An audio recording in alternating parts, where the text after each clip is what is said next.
അസ്സലാമു അലൈക്കും വറഹ്മത്തുള്ളാഹി. 2024-25 അധ്യയന വർഷത്തിലെ അൽ മാഹിർ സ്കോളർഷിപ്പ് എക്സാമുമായി ബന്ധപ്പെട്ട് തയ്യാറാക്കപ്പെട്ടിട്ടുള്ള ക്വസ്റ്റ്യൻ ബാങ്കിൻ്റെ വിശകലനമാണ് നമ്മൾ തുടരുന്നത്. Question number 46. അരിബ്.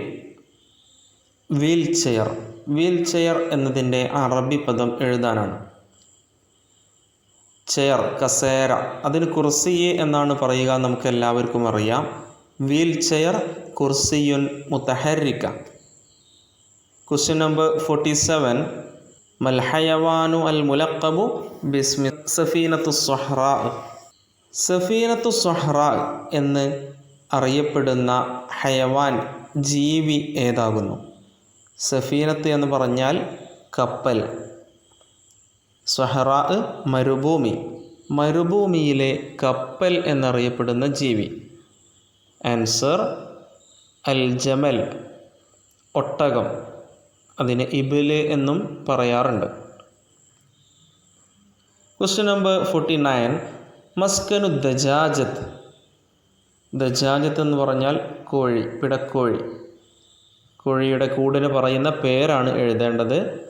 ഹുമ്മൻ. ആൻസർ ഹുമ്മൻ. ഓരോ ജീവികളുടെയും മസ്കൻ, കൂടുകൾക്ക്, താമസ സ്ഥലത്തിന് പ്രത്യേകം പേരുകളുണ്ടാകും. അത് സാധാരണ ചോദിക്കാറുള്ള ഒരു ചോദ്യമാണ്. Question number 50. അരിബ് ഫാർമസി. ഫാർമസി എന്നതിൻ്റെ അറബി പദം എഴുതാനാണ്.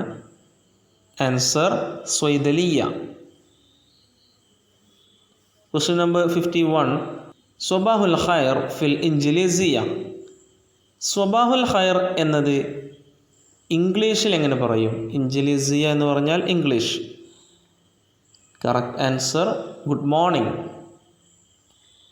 ഗുഡ് ഈവനിങ് എന്നാണെങ്കിൽ മസാ ഉൽ ഖൈർ. Question number 52. അരിബ് ഇഞ്ചക്ഷൻ.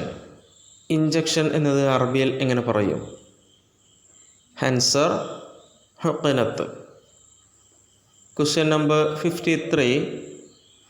അരിബ് fever clinic. ഫീവർ എന്ന് പറഞ്ഞാൽ പനി, പനി എന്നതിന് ഹുമ്മ എന്നാണ് അറബിയിൽ പറയുക. ഫീവർ ക്ലിനിക് അയാദത്തുൽ ഹുമ്മ. Question number 54. അരിബ് ഇൻഡിപെൻഡൻസ് ഡേ. ഇൻഡിപെൻഡൻസ് ഡേ എന്നത് എങ്ങനെ അറബിയിൽ പറയും? ആൻസർ യൗമുൽ ഇസ്തിഖ്ലാൽ. ഓരോ ദിനങ്ങളുടെയും പേരുകൾ സാധാരണ ചോദിക്കാറുണ്ട്, കൃത്യമായി പഠിച്ചു വെക്കുക. യൗമുൽ ഖിറാഅ, വായനാ ദിനം. യൗമ ഈദുൽ അത്ഫാൽ, ശിശുദിനം. അതുപോലെ ദിനങ്ങളൊക്കെ ഒന്ന് നോക്കി വെക്കുക. Question number 55. മാ മുഫ്രദു കലിമത്തു ഇർബാൻ. ഇർബാൻ എന്ന പദത്തിൻ്റെ മുഫ്രദ് എന്താണ്? മുഫ്രദ് എന്ന് പറഞ്ഞാൽ ഏകവചനം. ഇർബാൻ എന്നത് ബഹുവചനമാണ്, അതിൻ്റെ ഏകവചനം. ആൻസർ ഖുറാബ്. ഖുറാബ് എന്ന് പറഞ്ഞാൽ കാക്ക.